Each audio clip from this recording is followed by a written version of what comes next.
Adelante, Norman. Aquí sí ven todos la presentación, o sea, lo que estoy proyectando. Sí, Bien. Bueno, pues primero que nada, buenos días a todos. Esta será la primera clase, el primer tema que comenzaremos a exponer nosotros compañeros y es acerca de los mecanismos de la anestesia. Toda esta presentación fue hecha en base al libro, al Barash de anestesiología. Y pues imagino que igual algunos consultaron algunas cosas o leyeron parte de este capítulo número 10. Es muy extenso, así que traté de hacerlo un poco, no sé si resumido, digerible, porque hay términos a lo mejor un poco complejos. Entonces, que claramente pues, no hemos llevado todo el curso, entonces traté de hacerlo un poco a lo que vamos, pues.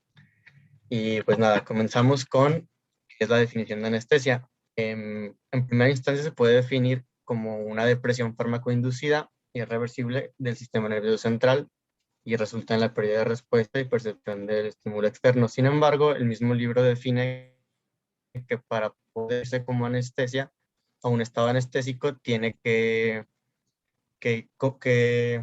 incluir los 5 cambios a nivel de conciencia en el sistema nervioso central. Estos 5 cambios son la inconsciencia, la amnesia, analgesia, inmovilidad y atenuación de las respuestas neurovegetativas a estímulos nocivos. Si no se consiguen alguno de estos aspectos o estas acciones inhibitorias, no debe ser considerado como un efecto anestésico. Y bueno, se supone que la anestesia es un estado que se logra cuando el anestésico alcanza la concentración específica en un sitio efector del encéfalo. Esto específicamente a los anestésicos inhalados tiene relación en cuanto a que primero tiene que alcanzarse, o sea, primero se administra y tiene que alcanzarse una concentración o una presión parcial dentro del alveolo para que este transporte esta presión parcial en la sangre y así en el sistema nervioso central hasta que esta presión parcial llegue vaya a su tope en el encéfalo, que es cuando comienzan a generar efectos analgésicos y demás, anestésicos como tal. Si no se lleva a cabo este ciclo, no se cumple la función anestésica del anestésico que se está administrando. Y bueno, para la medición de la anestesia, como ayer nos comentó el doctor, se utiliza la concentración alveolar mínima como medida de potencia anestésica. Esta misma posee dos ventajas importantes. Una es, bueno, que es extraordinariamente reproducible, que permanece constante entre varias especies, porque, bueno, mucho de este libro, el libro base para nuestra clase, comenta sobre experimentos en mamíferos y no todos han sido hechos como desde su inicio en seres humanos, vaya, sino hay mucho experimento en roedores, en ratas, entre otras. Y bueno, en segundo lugar, el uso de la concentración de gas ventilatoria proporciona un índice de la concentración libre del fármaco necesaria para producir anestesia. Esto debido a que la concentración está en equilibrio con la concentración de gas libre en plasma. Ante esto, una de las teorías más aceptadas, más sí, utilizadas, es la de Meyer-Overton. En esta teoría se describe que la relación que tiene la liposolubilidad con los anestésicos inhalados y la concentración alveolar mínima, sugiere que la anestesia aparece cuando un número suficiente de moléculas llega del mismo anestésico, es inhalado, se disuelven en los lípidos de la membrana celular, entonces funciona en relación a esto. Entre mayor número de moléculas sean, ¿cómo decirlo? Sí, o sea, sean disueltas en esta capa, el anestésico mayor acción tendrá o con mayor rapidez. Claro que hay diversos factores que intervienen en esta regla. Así como a mayor edad, pues se necesitará más anestésico porque es diferente. A menor edad, la velocidad en la que se capta el anestésico es mucho mayor, entre otras cosas, así como la interferencia con otros fármacos que pueden, pues, afectar, vaya, el, el tránsito o la captación en que este anestésico llega al organismo. Y esta tabla que viene en este libro, pues es únicamente para esto, porque es sabido que la concentración alveolar mínima en cada fármaco, en cada anestésico es diferente. Los anestésicos inhalados es como una tablita en la que cada uno tiene su valor, este, de la concentración alveolar para poder ser administrados en el cuerpo humano. No es igual administrar óxido nitroso que administrar metoxiflurano. Tienen diferentes valores, vaya. Bueno, los mecanismos de interferencia en los que los anestésicos en la función electrofisiológica del sistema nervioso. Como conocemos o como hemos visto anteriormente en clases de anatomía, fisiología y neurología, la unidad funcional de nuestro sistema nervioso es la neurona. Entonces, estos anestésicos tienen que interrumpir la función de las neuronas que median el comportamiento de la conciencia y la memoria. Los anestésicos tienen que interferir con acciones inhibitorias para poder, valga la redundancia, inhibir las funciones que les comentaba anteriormente, las 5 funciones con las que tiene que, sin las cuales no puede un anestésico o un estado anestésico considerarse como tal. Entonces, en su expresión más sencilla, los anestésicos logran estas acciones mediante la alteración de la tasa de activación intrínseca a neuronas individuales. Esto alterando diferentes mecanismos como los canales de calcio, canales diferentes. Y bueno, así la función de esto es alterar la comunicación neuronal o inducción de estos fenómenos y se da por medio de la transmisión sináptica. Bueno, para esto hablemos un poco de la excitabilidad neuronal y esta excitabilidad intrínseca de cada neurona depende de 3 parámetros muy importantes. Estos 3 parámetros son el potencial de membrana en reposo, el potencial de umbral para la generación del potencial de acción y el tamaño de propagación del potencial de acción.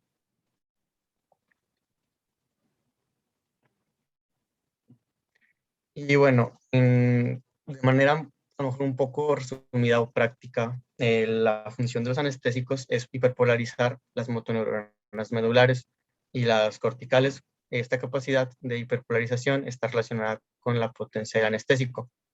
Como les comentaba anteriormente, no va a ser lo mismo, no va a ser lo mismo para cualquier tipo de anestésico, a la misma función, ni velocidad, ni siquiera dosis de administración. Entonces, la hiperpolarización producirá los anestésicos que tienen muy pequeña magnitud y es probable que altere la propagación de un potencial de acción en su trayecto por el axón. Pues nada, los anestésicos tienen que funcionar para hiperpolarizar las motoneuronas y así alterar la comunicación e inhibir las sensaciones de dolores, de conciencia y demás. Pero bueno, no, los cambios pequeños en el potencial de acción inhiben el inicio de un potencial de acción generado en respuesta a la excitación sináptica o de una descarga neurona que descarga espontáneamente los impulsos.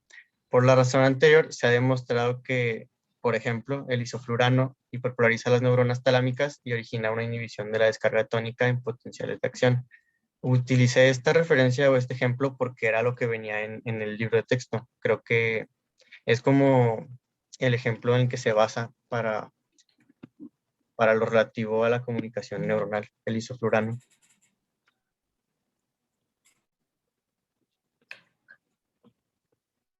Y bueno, ahí según consideraciones generales, la transmisión sináptica probablemente es el sitio subcelular de acción de los anestésicos. Esto debido a que los anestésicos alteran de forma extraordinaria la neurotransmisión a través de la inhibición de sinapsis excitadoras. Los anestésicos en cuestión inhiben la transmisión sináptica excitadora en diversas preparaciones, que incluyen ganglios simpáticos, corteza olfatoria, hipocampo y médula espinal. Más adelante os hablaré un poco acerca de la médula espinal y por qué es un sitio elemental para la administración de anestésicos. Obviamente esto en los anestésicos que no son inhalados o volátiles. Y bueno, la modulación anestésica de las respuestas neuronales a neurotransmisores inhibidores es un fenómeno más consistente. Se ha constatado que anestésicos muy variados, incluyendo grupos como barbitúricos, etomidato, neuroesteroides, propofol, anestésicos volátiles o los inhalados, como les comentaba anteriormente, al ser aplicados de forma exógena, van a potenciar respuesta eléctrica al GABA, al ácido gamma aminobutírico, que conocemos también bien. Y bueno, aquí coloqué una imagen del etomidacto únicamente para ejemplificar uno de estos fármacos o anestésicos de los grupos que van a potenciar la respuesta eléctrica ante el GABA.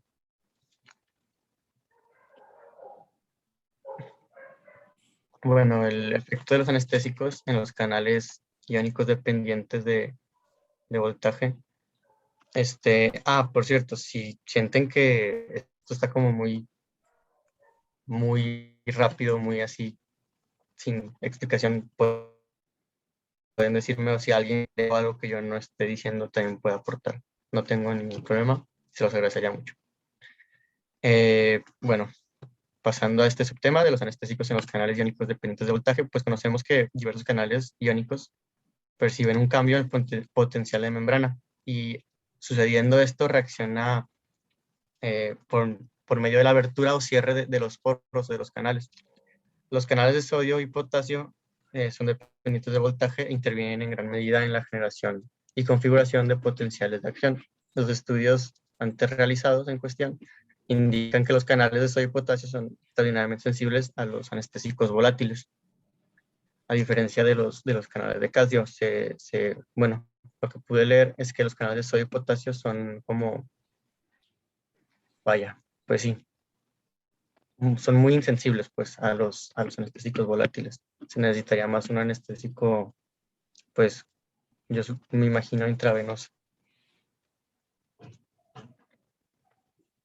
Y bueno, los estudios más recientes con anestésicos volátiles han refutado la idea de que los canales de sodio dependientes de voltaje son insensibles a los anestésicos.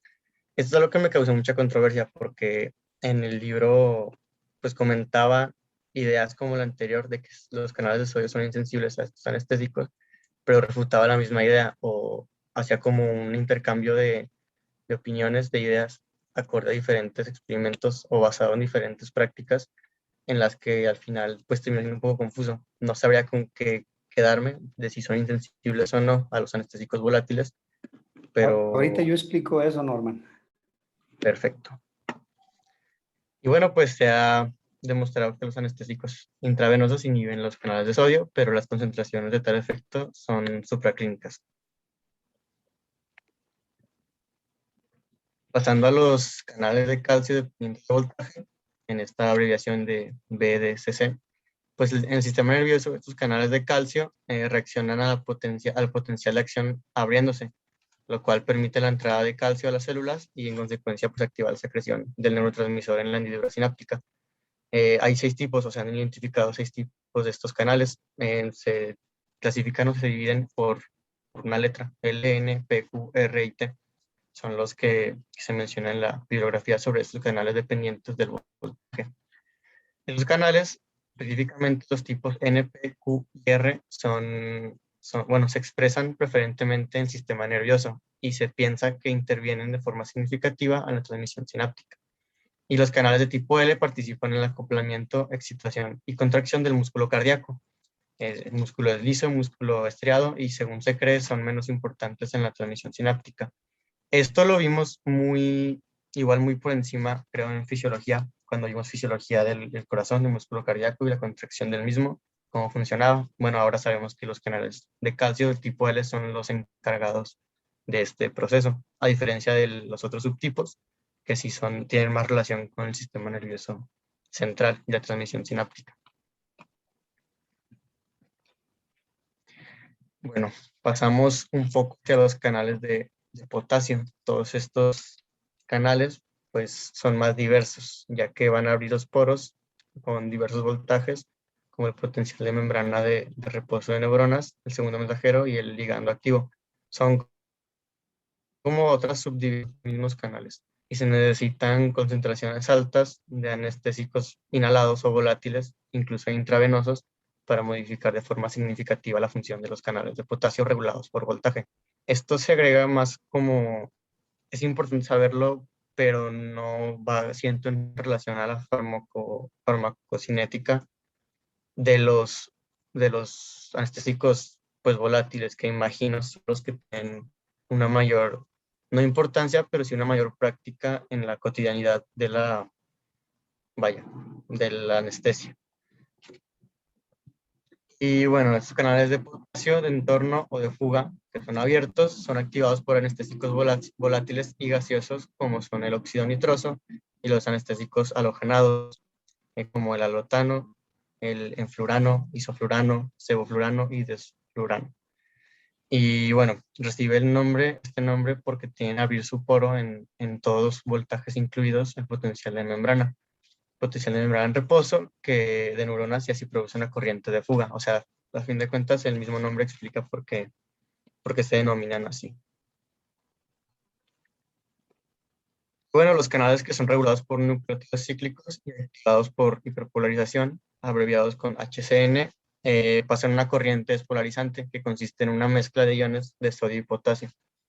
Esta es activada por la hiperpolarización de membrana, cuya dependencia del voltaje cambia a un rango más despolarizado con AMP cíclico como segundo mensajero. En consecuencia, a la reacción que tiene el AMP cíclico va a activar estos canales que son regulados por nucleótidos. Conocemos, pues el AMP cíclico es parte de, o es, se da a partir de estos nucleótidos, entonces por tal va a funcionar en todas las situaciones fisiológicas. Va a ser como el elemento por el cual estos canales van a poder activados, el AMP cíclico.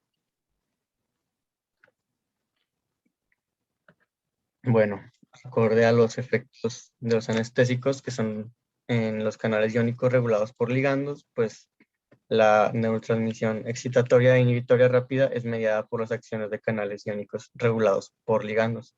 La liberación sináptica del glutamato y la molécula de GABA hace que esto se difunda a través de su hendidura y se unan proteínas del canal, las cuales se abren como consecuencia de liberación de neurotransmisores. Pues conocemos que el glutamato es un neurotransmisor excitatorio. Entonces, creo que es el principal, de hecho, del sistema nervioso central. Por eso, al unirse a proteínas, va a favorecer la liberación de más neurotransmisores y la difusión de estos canales.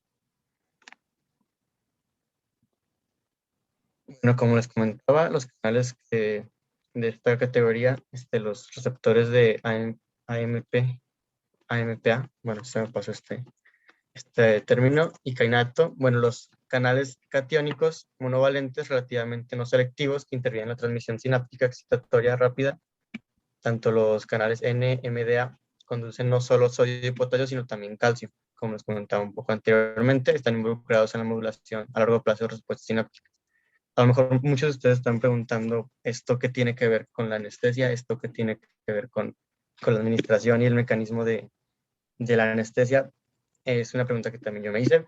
El libro, el capítulo 10 viene muy extenso y sentí que intentando resumirlo tenía que igual abarcar estos temas. Entonces, pasamos a los canales activados por glutamato. Hay estudios de flujo que han demostrado que los anestésicos volátiles inhiben los canales activados por NMDA. Estos hallazgos recientes sugieren que los receptores de estos mismos canales pueden ser también un sitio importante para la acción del óxido nitroso y el xenón. Y bueno, estudios electrofisiológicos no muestran efectos de concentraciones clínicas de anestésicos volátiles ni neuroesteroides o barbitúricos en corrientes activadas por estos mismos canales.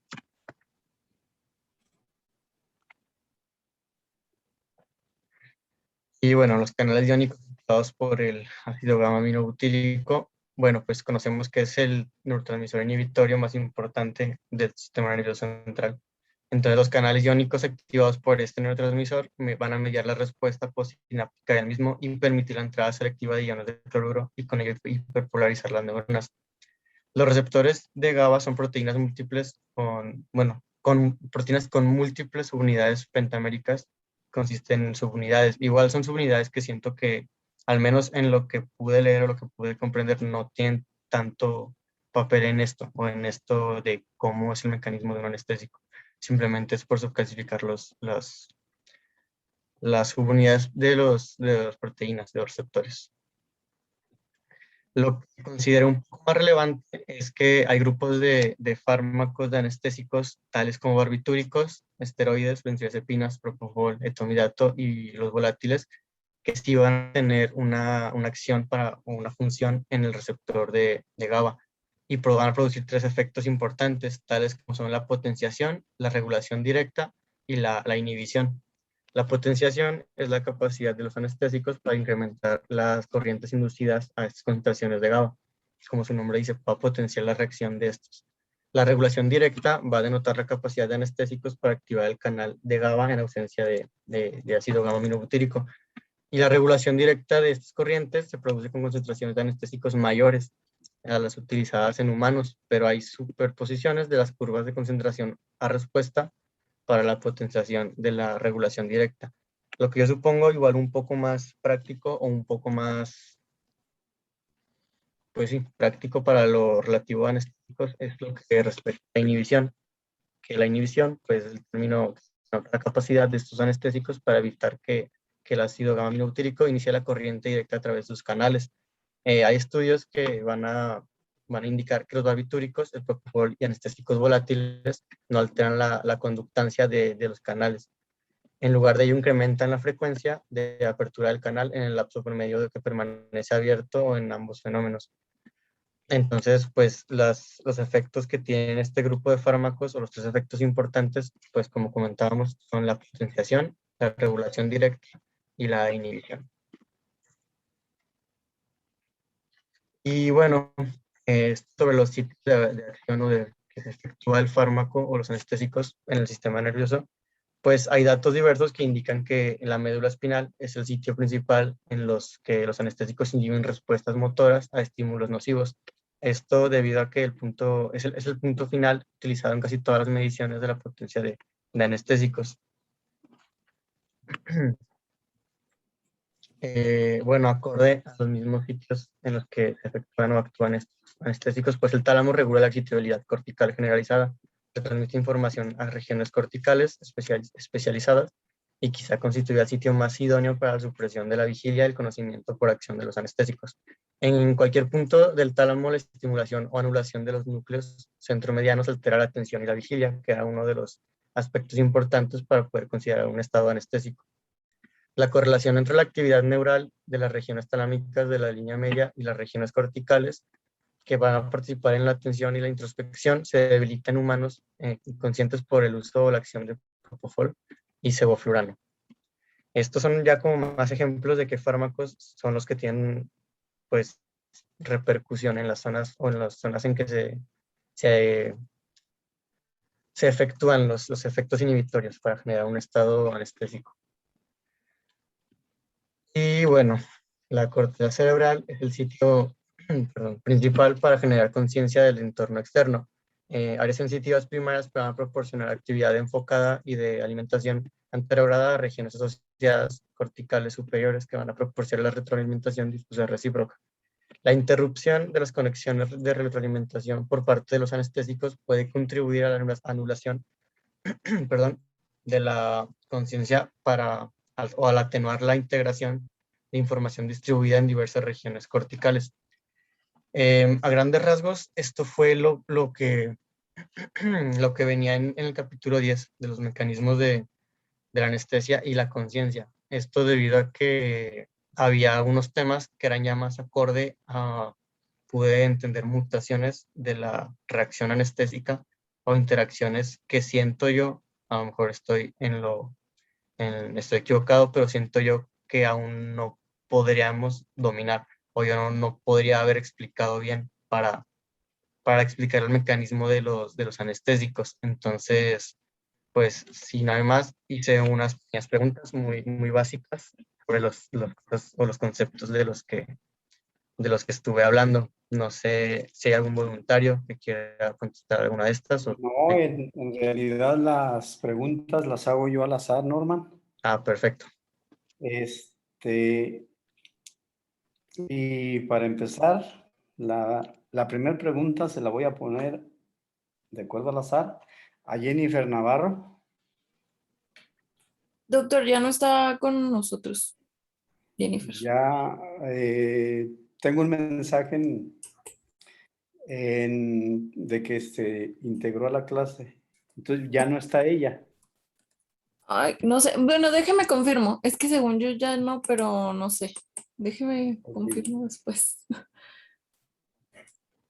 Bueno, mientras cambiamos, pues, Claudia Gutiérrez, la primera pregunta.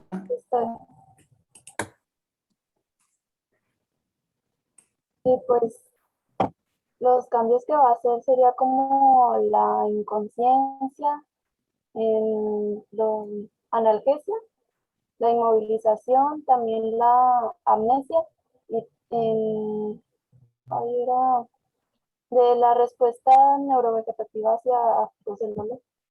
Sí, así es. Ok. José Pablo, la segunda.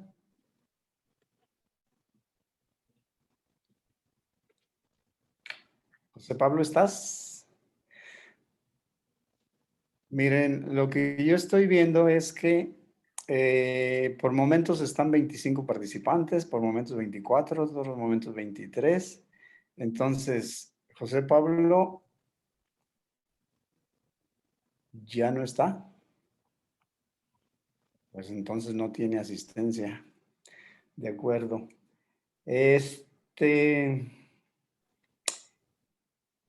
Ángel Ontiveros, Sí, soy yo. ¿qué sigue?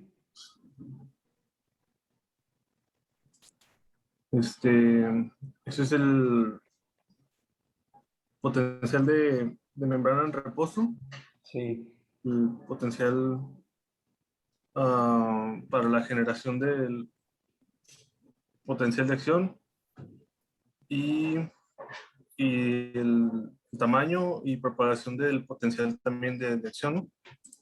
ok. Muy bien. La tercera pregunta es para Gamaliel Villalobos. Sí, doctor. La tercera, ¿Sí? ¿cuáles son los canales de calcio que intervienen de forma significativa en la transmisión sináptica? Lo que yo leí fue que son los canales de tipo N negativo, P negativo, Q negativo y R negativo. De acuerdo.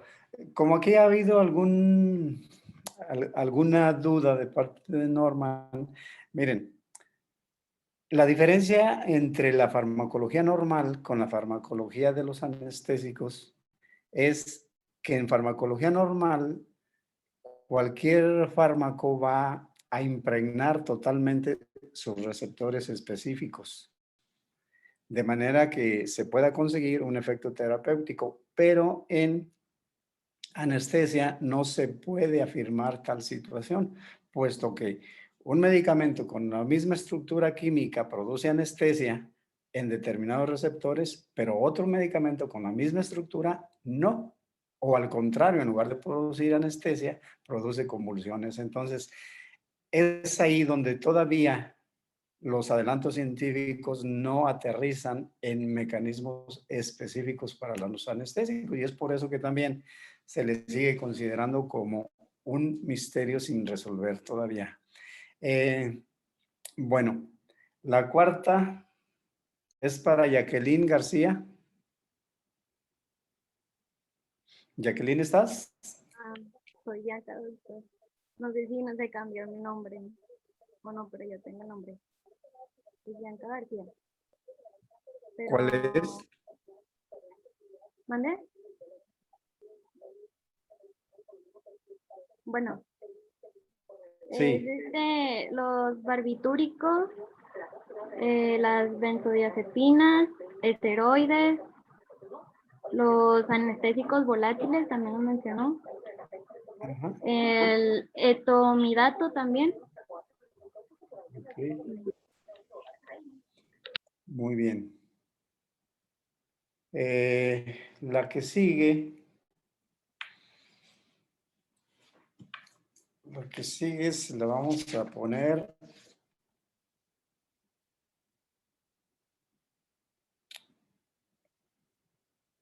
¿A Bianca?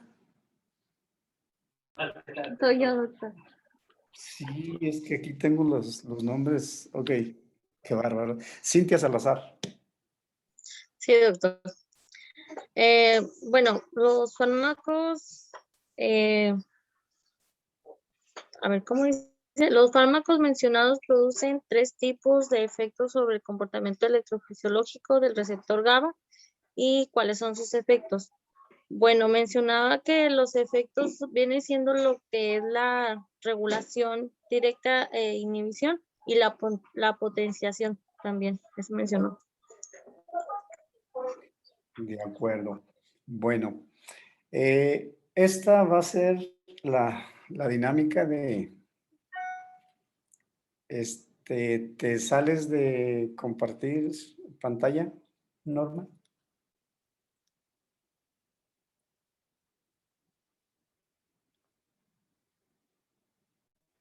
Ok. Esta pues va a ser la dinámica de las clases, como vamos a seguir. Miren, si en un momento dado yo tengo la imagen de ustedes aquí en la pantalla, la imagen, no la fotografía, no la presencia en vivo, pues yo puedo asumir que no están en la clase. De manera que pues ya ustedes saben si están presentes o no están presentes. Lo que todavía tengo problemas es precisamente con la lista, porque algunos nombres están cambiados, como ya vieron. Otros están incluidos, pero no están, y otros están, pero no están incluidos. Bueno, como quiera, pues sí le vamos a seguir. Fernanda, ¿en qué quedaron con la clase de los martes? ¿La pasamos? Decía que una hora más temprano, perdón, 2 horas de 10 a 12, ¿verdad? No, ¿los martes o los lunes? Sí, así. El martes ya no habría clase. La clase sería el lunes a las 10, el lunes a las 11 y el miércoles a las 11. ¿Qué les parece? Sí, bueno, por mí sí. Por mí sí. Por mí tampoco hay problema. Está bien. Sí, entonces miren, quedaría de la siguiente manera para el lunes 16, la clase de las 10 sería la de Bianca, precisamente, y a las 11, el mismo 16, tendríamos la de Carla. Y ya la siguiente clase sería el miércoles 18, con la clase de Rebeca. ¿Les parece bien? Sí, doctor. Sí, doctor. Bueno. Doctor, está bien. ¿Ande? Sí. Está bien. Ok. Con Navarro Pérez, Jennifer, ¿ya no está? No, es que creo que, o sea, ella me avisó que ya no estaba con nosotros. Ok. Bueno, déjamelo corroboro, si no, pues ya para no contemplarla, porque incluso le podría asignar un tema y si no está, pues no lo va a dar. De acuerdo. Bueno, entonces nos vemos el próximo lunes con la clase de Bianca. Sí, doctor. Sí, doctor. Síganse cuidando, nos vemos. Hasta el lunes. Doctor, igualmente. Está bien. Nos vemos, Doc.